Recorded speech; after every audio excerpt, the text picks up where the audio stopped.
October 24th, 1943. The waters off Truk Lagoon, 2,100 miles southwest of Pearl Harbor. Commander Dudley Mush Morton pressed his eye against the periscope eyepiece and watched the impossible unfold before him. 4 Japanese destroyers, cutting through the water at 28 knots, heading directly toward USS Wahoo's position at periscope depth. The convoy they'd been stalking had somehow detected them, and now the hunters had become the hunted.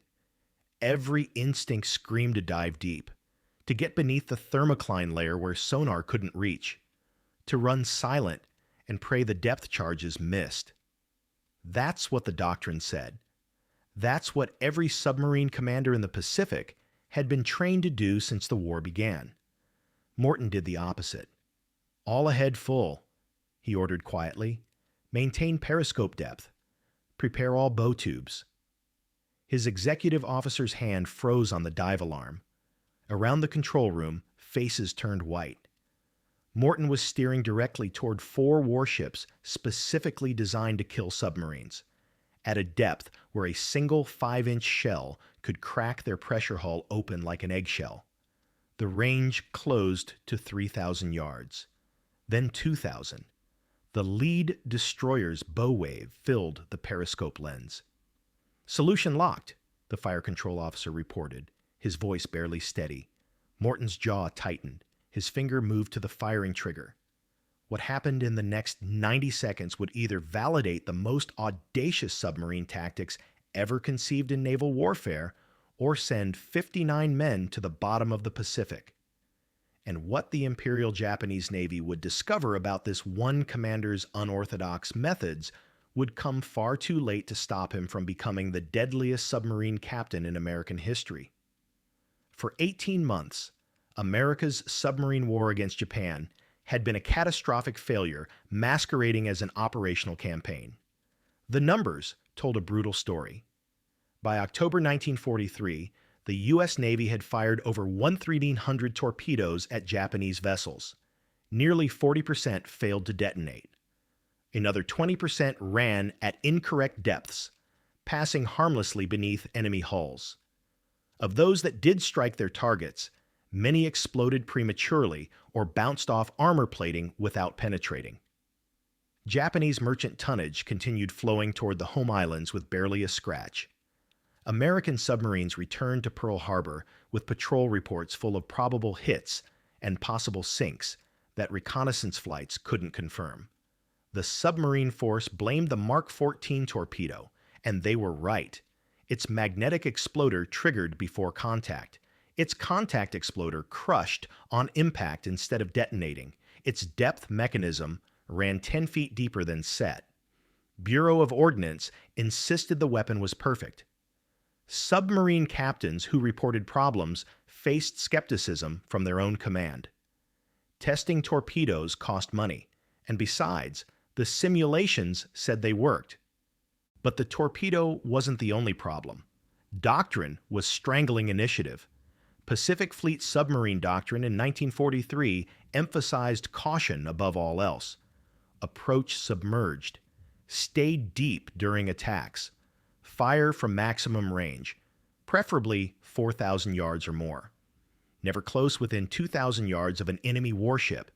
If detected, dive immediately to 300 feet and rig for silent running. Avoid destroyers entirely unless no alternative existed. The submarine, doctrine insisted, was a fragile eggshell that must be protected at all costs. Commander Lawson P. Red Ramage, who would later receive the Medal of Honor for surface night attacks, described the prevailing attitude in his post-war memoir. We were trained to be cautious, to treat every patrol like a game of hide and seek where getting spotted meant automatic failure. The idea of deliberately closing to point-blank range, of turning toward destroyers instead of away from them, would have gotten you relieved of command. The statistics backed up the paralysis. Through mid-1943, American submarines averaged 0.6 ships sunk per patrol. Japanese anti-submarine doctrine had them checkmated. Convoy escorts would force submarines down with depth charge patterns, then race ahead to rejoin their charges while the sub remained pinned underwater for hours. By the time the submarine surfaced and gave chase, the convoy was over the horizon. Japanese convoy commanders grew increasingly confident. Intelligence reports from decoded messages showed them referring to American submarines as cautious and predictable. One intercepted communication from October 1942 literally used the phrase, "The American submarines lack fighting spirit and can be easily driven off by aggressive destroyer action." They weren't entirely wrong. Through the first 2 years of the Pacific War, American submarines had sunk only 180 Japanese ships, an average of 7.5 ships per month across the entire submarine force. For comparison, German U-boats in the Atlantic were sinking 10 times that rate despite facing far more sophisticated Allied anti-submarine warfare. Submarine squadron commanders at Pearl Harbor recognized something had to change. The torpedo problems would take time to fix. That required Bureau of Ordnance to admit failure, and bureaucracies don't move quickly. But tactics could change immediately. The boats were capable. The crews were trained. What they needed were commanders willing to tear up the doctrine manual and fight submarines the way surface warships fought, aggressively, audaciously, and at ranges so close the enemy couldn't miss, and neither could you.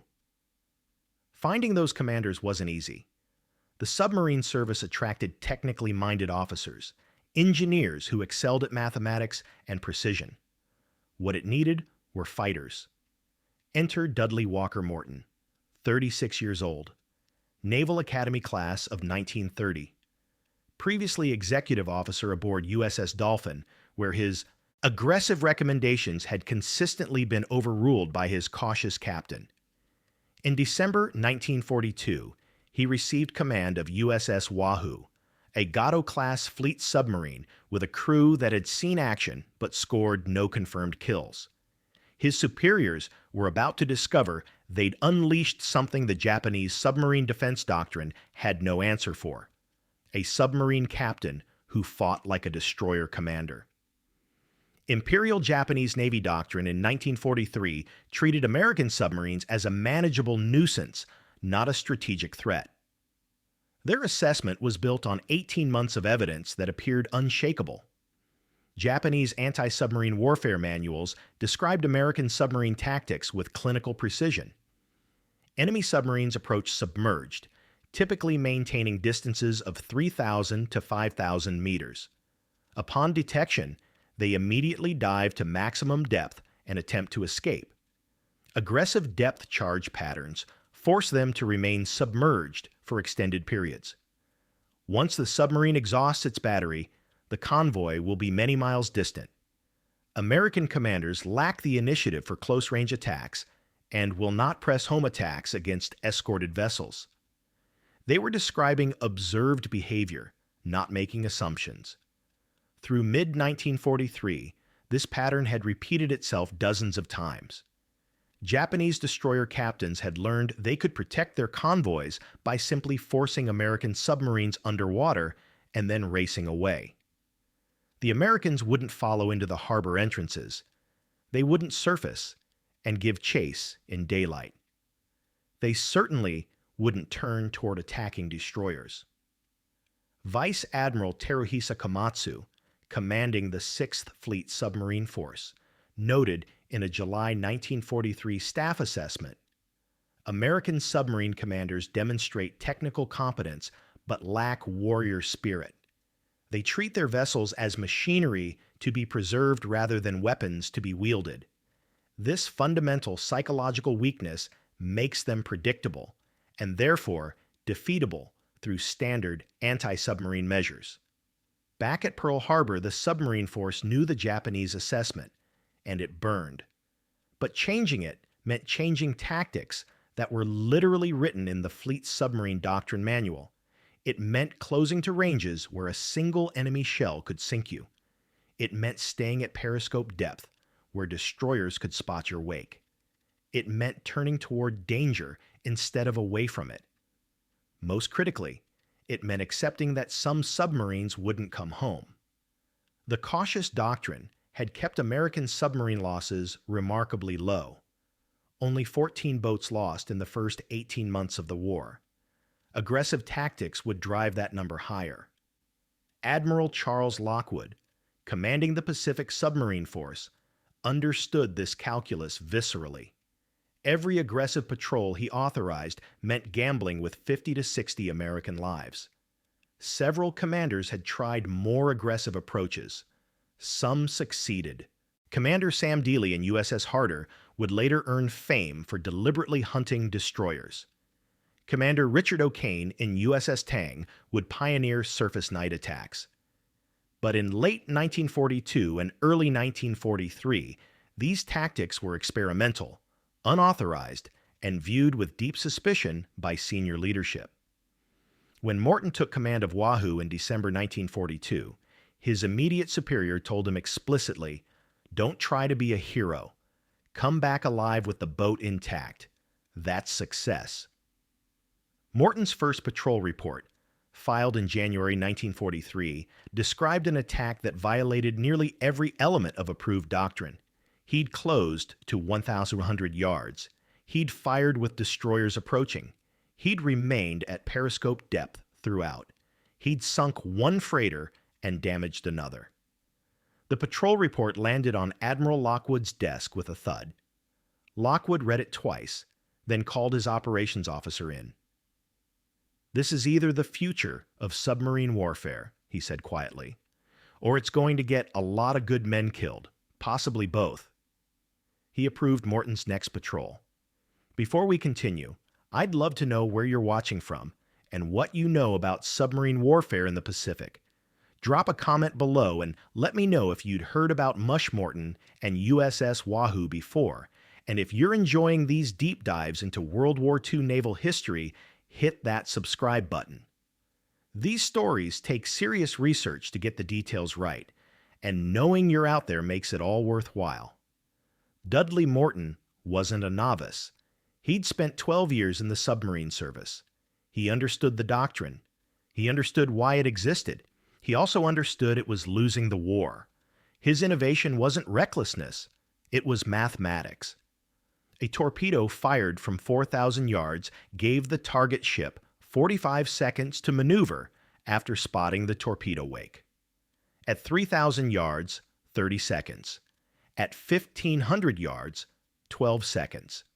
At 800 yards, the range Morton preferred, the target had exactly 4 seconds between the moment Lookout spotted the torpedo track and the moment of impact. 4 seconds wasn't enough time to turn. It wasn't enough time to accelerate. It was barely enough time to realize you were about to die. The doctrine said stay far away to stay safe. Morton's calculus said get close enough that missing becomes impossible. His second innovation was even more audacious. He stayed at periscope depth during attacks. Conventional doctrine demanded firing from deep submergence, using sonar bearings alone. The problem? Sonar bearings in 1943 were accurate to within 5 degrees, which translated to a 300-yard error at 3,000 yards range. That's why so many torpedoes missed.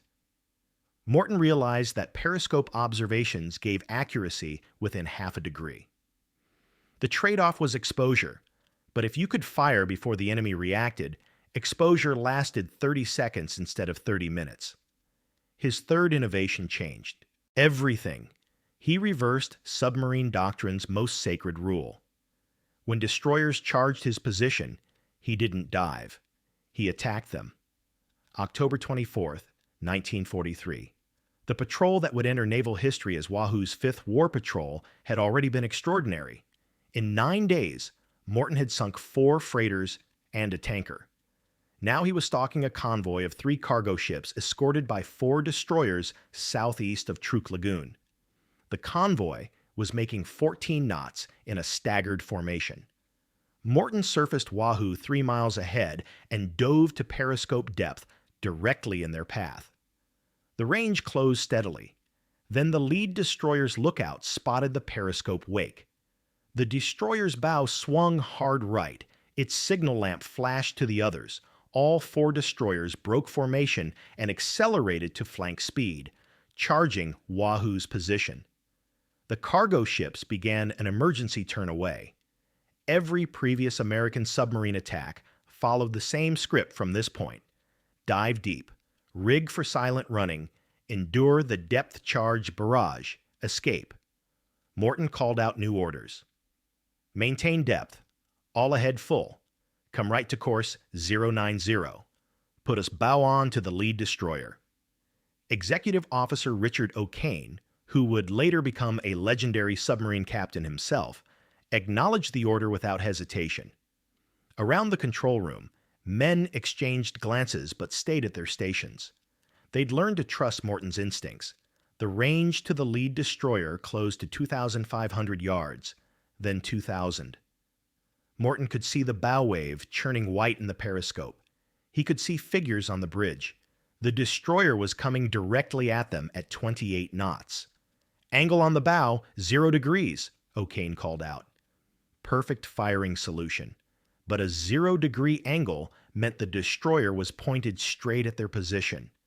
One 5-inch shell hitting the periscope shears would flood the conning tower. One depth charge dropped directly over them would crack the pressure hull. Range, 1,800 yards. Morton kept his eye to the periscope, waiting. The destroyer's anti-submarine crew would be loading depth charges. The gunnery crew would be training weapons on the periscope. Everything depended on timing. Range, 1,200 yards. Stand by tubes 1 and 2, Morton ordered. The second destroyer was angling in from the left, the third from the right. They were setting up a triangular depth charge pattern that would bracket Wahoo's position. Morton had maybe 40 seconds before all 3 were in position. Range, 900 yards. The periscope lens filled with the destroyer's bow. Morton could see the anchor chains, could see the red anti-fouling paint on the water line. Fire 1, fire 2. 2. Mark 14 torpedoes leaped from Wahoo's bow tubes, 21 feet long, 3,000 pounds each, set to run at 6 feet depth, speed 46 knots. Torpedoes running hot, straight, and normal, the sonarman reported. Morton kept the periscope up. Doctrine said, lower it immediately after firing, but he needed to see, needed to know if the gamble paid off. The destroyer didn't alter course. Its captain had seconds to react, and he made the wrong choice. He assumed the American submarine had dove deep after firing. He maintained course to pass over where he thought Wahoo would be, depth charges ready. The first torpedo struck the destroyer's bow at the waterline. The explosion sent a column of white water 50 feet into the air. The second torpedo hit amidships, directly under the forward magazine. The destroyer's bow tore away from the hull. Secondary explosions ripped through the engineering spaces. In 11 seconds, the destroyer went from 28 knots to dead in the water, her back broken, bow pointing skyward at a 40-degree angle. The second destroyer swerved hard to avoid the wreckage. The third went into an emergency turn. Both started dropping depth charges blindly, but Wahoo was already gone, not down, but ahead, racing toward the now undefended cargo ships at flank speed while still at periscope depth. Morton swung the periscope to the fleeing merchants. 3 ships, overlapping targets, range 3,100 yards and closing. Make ready tubes 3, 4, 5, and 6, he ordered.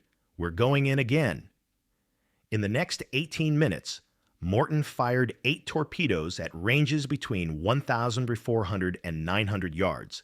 6 found their targets. 2 cargo ships sank immediately. The third was left dead in the water, settling by the stern, and would sink before dawn. The remaining destroyers never found Wahoo. By the time they reorganized, Morton had dove to 200 feet and slipped away to the north at 4 knots, running silent beneath a thermal layer that made sonar useless.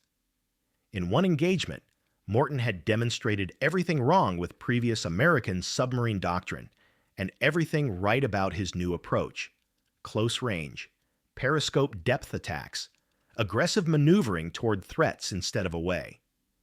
The Japanese anti-submarine playbook had no answer for a submarine captain who fought like this. But October 24th wasn't the culmination of Morton's tactics. It was just another day in a patrol history that would reshape American submarine warfare. When Wahoo returned to Pearl Harbor on November 21st, 1943, Admiral Charles Lockwood was waiting on the dock personally. Morton's patrol report had arrived by radio days earlier. The claims seemed impossible. 4 destroyers sunk, 8 freighters destroyed, 3 tankers sent to the bottom, 1 submarine tender damaged. Total estimated tonnage, 65,000 tons, all in a 20-day patrol. Lockwood needed confirmation before he could believe it. The confirmation came from ultra-intelligence, decoded Japanese naval messages. Japanese records were meticulous. They documented every ship lost, every attack, every convoy disrupted. The intercepts painted an extraordinary picture. Morton's actual tally was even higher than he'd claimed. Between January and October 1943, Wahoo had sunk 19 confirmed ships totaling over 90,000 tons. But the numbers only told half the story. What Japanese convoy commanders were reporting told the rest. One decoded message from a destroyer captain described an attack on October 5th. American submarine maintained periscope depth throughout engagement, closed to approximately 500 meters before firing. Torpedo struck before evasive maneuvers possible. Submarine departed at high speed on surface before depth charges could be deployed. Tactics unlike any previously encountered. Another report from Convoy Escort Command at Truk noted, recent attacks demonstrate new American submarine doctrine. Enemy submarines no longer break off when detected. Instead, they close range aggressively and maintain attacks despite presence of escort vessels. Previous defensive measures proving ineffective. Most tellingly, Japanese convoy routing had changed. Ships that previously traveled the direct shipping lanes were now taking longer, circuitous routes that added days to their journeys. They were avoiding areas where Wahoo had operated. The Imperial Japanese Navy was being forced to redeploy destroyers from offensive operations to convoy escort duty. Morton's aggressive tactics weren't just sinking ships. They were disrupting the entire logistics network. Admiral Lockwood ordered a tactical analysis of Morton's methods. A team of submarine warfare officers and intelligence specialists studied every patrol report, every approach, every firing solution. What they discovered was a completely coherent tactical system that inverted conventional submarine doctrine. Commander Richard Vosges, Lockwood's operations officer, summarized the findings in a classified memo. Commander Morton has demonstrated that close-range attacks from periscope depth produce hit rates exceeding 70%, compared to 23% for conventional deep attacks from long range. His willingness to engage escorts directly neutralizes the enemy's primary anti-submarine advantage. Most critically, his high-speed surface approaches and departures compress the attack timeline to minutes instead of hours, allowing multiple attacks on the same convoy. The technical analysis revealed why Morton's tactics worked despite violating every safety rule. He was exploiting Japanese doctrine as ruthlessly as they'd been exploiting American caution. Japanese destroyers were trained to depth charge the position where a submarine dove. Morton stayed at periscope depth, so the depth charges exploded hundreds of yards away. Japanese convoy doctrine called for emergency turns away from the attack bearing. Morton closed so fast that his torpedoes were in the water before the turn could develop. Japanese anti-submarine warfare assumed American submarines would break off when detected. Morton's aggressive response paralyzed escort captains who couldn't believe a submarine would charge toward them. Lockwood faced a decision. Morton's tactics were undeniably effective. They were also undeniably dangerous. WWII had survived through a combination of skill, nerve, and considerable luck. Other commanders attempting the same tactics might not be as fortunate. But the alternative was continuing to lose the tonnage war. Japan's merchant fleet was still growing faster than American submarines were sinking it. Caution was safe. Caution was also losing. In December 1943, Lockwood distributed Morton's patrol reports to every submarine commander in the Pacific Fleet with a one-sentence cover memo. Study these methods. Adapt them to your own capabilities. We are no longer asking submarines to avoid risk. We are asking them to win. The Pacific Submarine War was about to change completely. Dudley Morton never saw the revolution he started. On October 11, 1943, WWII departed Pearl Harbor for her 7th war patrol. She was assigned to patrol the Sea of Japan, the heavily defended waters between Japan and Korea that the Japanese considered an inner defensive zone. Only the most elite submarines were sent there, and even they rarely returned with significant scores. Morton's patrol orders gave him complete tactical freedom. After 5 extraordinarily successful patrols, he'd earned Admiral Lockwood's total confidence. The orders ended with an unusual personal note. "Good hunting, Mush. Give 'em hell." Ultra intercepts tracked WWII's success through October. On October 5th, she sank a passenger cargo ship off the west coast of Honshu. On October 6th, a tanker near La Perouse Strait. On October 9th, a freighter in the Tsugaru Strait. The Japanese were in panic. A submarine operating in their home waters with complete impunity was a strategic nightmare. On October 11th, WWII attempted to exit the Sea of Japan through La Perouse Strait. Japanese patrol aircraft spotted her on the surface. What happened next is documented in Japanese anti-submarine warfare records discovered after the war. Shore-based aircraft dropped depth charges. A patrol boat joined the attack. WWII dove and attempted to escape, but La Perouse Strait's shallow waters, less than 200 feet in most places, gave her nowhere to hide. The depth charge barrage lasted 3 hours. At 13 Haas local time, Japanese observers noted a large oil slick and debris rising to the surface. All 80 officers and men aboard WWII were lost. Commander Dudley Morton was 37 years old. But the tactics Morton pioneered outlived him by decades. Between January and October 1943, American submarines had sunk 335 Japanese ships. In the 12 months following Lockwood's distribution of Morton's methods, American submarines sank 892 ships, nearly triple the rate. By war's end, the U.S. submarine force had destroyed 1,314 Japanese ships, totaling 5.3 million tons. That represented 55% of all Japanese shipping losses during the war. Submarine commanders who adopted Morton's aggressive approach dominated the killboards.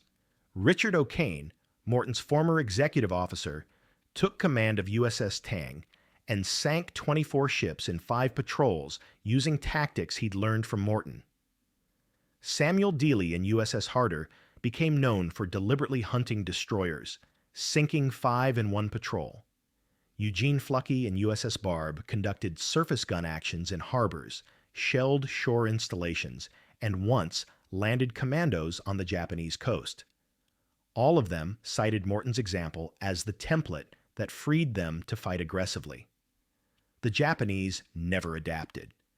Their anti-submarine doctrine remained built around forcing submarines to dive and depth-charging positions where cautious submarines would be.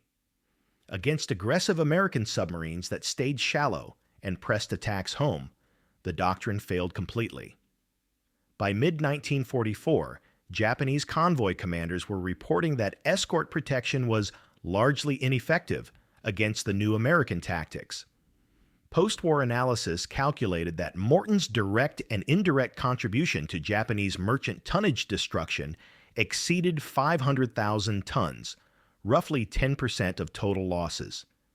No single submarine commander in any navy in any war has matched that impact. The Presidential Unit Citation awarded to Wahoo after the war described her combat record as unprecedented in valor and achievement.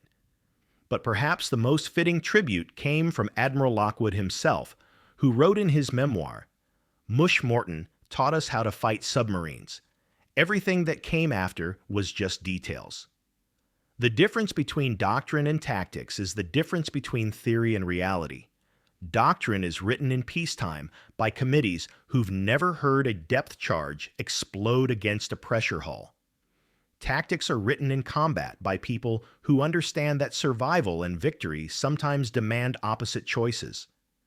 Morton's genius wasn't aggression for its own sake.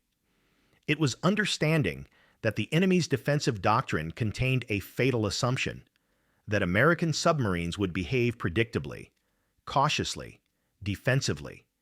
He recognized that assumption as an exploitable weakness. While other commanders treated doctrine as gospel, Morton treated it as a starting point to be modified by battlefield reality. The lesson extends beyond submarine warfare. Military history is littered with examples of conventional wisdom that persisted long after battlefield conditions invalidated it. Cavalry charges against machine guns, battleships against aircraft carriers, static defense against blitzkrieg. In each case, victory went to those willing to abandon the comfort of established doctrine when evidence demanded change. October 24, 1943. 4 destroyers charging a submarine that refused to run. A commander who calculated that the most dangerous move was actually the safest one. A decision made in seconds that validated months of unorthodox thinking. Morton didn't live to see how completely his tactics would reshape the Pacific War. But he understood something fundamental about warfare that transcends any particular technology or era. Sometimes, the boldest course of action is the one that looks like suicide from the outside, but is actually mathematical precision from the inside. The Japanese called his tactics suicidal right up until they stopped having ships to lose. If you found this story as fascinating as I did researching it, I'd appreciate if you'd like this video and subscribe to the channel. There are dozens more untold stories from World War II that deserve to be remembered, and I'll be bringing you a new one every week. What should I cover next? Let me know in the comments below.